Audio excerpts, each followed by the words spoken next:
Жерде эшләргә ярата Василий Матвеевич. Һәр помидор үсентесе белән сөйләшә-сөйләшә, аларны чүп үләннәрдән арындыра, су сибә. Тишелеп чыккан кыярларны күчереп утыртканда да үз эш аламы аның. Җирне казу өчен көрәге дә махсус ясалган. Төрле сортлы помидорлар утыртканнар, сынап карау өчен чәчкәннәре дә бар. Орлыкларны үзе алып кайткан Василий Матвеевич. Лучше ребенка даже ухаживать сюда не имеет. Аларның бала караган кебек карарга, үз вакытында эшкәртергә, чүпләрен алырга, су сибәргә, күчереп утыртырга кирәк. Һәр үсенте белән аерым эшләргә, барысын бергә алдың да чыкырга утырттың түгел, һәрберсен кул аша үткәргә кирәк. Чыкыр казырга, утыртырга, су сибәргә, булар барысын да тырышып эшләргә кирәк. Надо каждого взять в руки. Шул авылда туып үсеп, гомере буена хуҗалыкта зоотехник булып эшли. Бала чактан шул һөнәрне ярата ул. Ә теплицада яшелчә үстерү идеясын оныгы тәкъдим итә. Җир бакча эшен яраткан Василий Матвеевич кире какмый. Бүгенге көндә Емелькиннарның олысы кешесе теплицадагы эшләрне бергәләп башкара. Экологик яктан чиста кыяр помидор үстерәләр. Вначале было поменьше, конечно. Башта җир кишәрлеге кичкенә иде, аны мәйданны арттырдык. Алдан теплица безгә дә оныкка да ошамады. Без аны яңадан кырдык. Формасы буенча да хәзер барыбызга да ошый. 2 катлы итеп пленка белән яптык. Емелькиннар зур 2 теплица кырып куйганнар. Беренчесендә 2000 төп помидор, 300гә якын төп кыяр, борыч үсентеләре. Аларны гыйнвар башында утыртканнар. Борычлары әлегә шытып чыкмаган. Закламый бу үсентеләрне икенче теплицага күчереп утыртачаклар.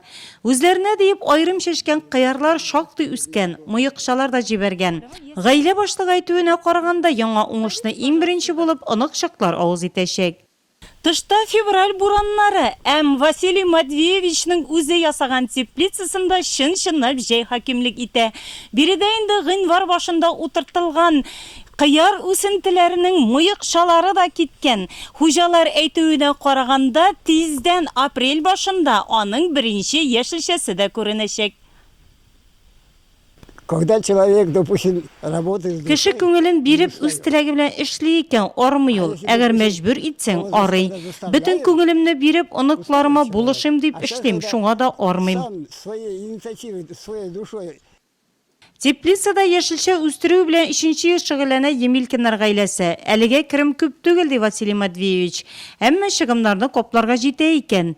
Теплицаны үз көчләре белән төзегәннәр. Алдан утын белән җылыта торган булса, хәзер газга күчкәннәр. Теплицада тәүлек дәвамында даими дымлылык һәм температура сакланырга тиеш. Анысы өчен датчик урнаштырылган. Шуңа да бер төрле һава торышы саклангач, үсентеләргә зарар килми. Емелькиннар үстергән кыяр помидор бик тәмле ди авылдашлары. Душа радуется, когда это... Яшелчәләрдән беренче уңышны җыеп алганда күңел шатлана, нәтиҗәләрен күрәсең. Это прям, я говорю... Семья Емелькиных очень трудолюбива. Емелькиннар гаиләсе бик тырыш, тормыш иптәше Ольга Сергеевна да уңган. Нурлатлылар да, авылдашлар да яшелчәне алардан сатып ала, чөнки кыйммәт түгел. Кыяры тәмле булса да, эше дә күп шул. Орлык шатып чыкканчы һәм аннан соң да яшелчәче өчен тынгысыз төннәр, көннәр башлана. Әмма аралашу барышында Василий Матвеевичтан зарланганын ишетмәдек. Салкын кыш аенда җылы җәйне җиткергән хезмәт ветераны Василий Емелькин өчен хезмәт, яшәү рәвеше.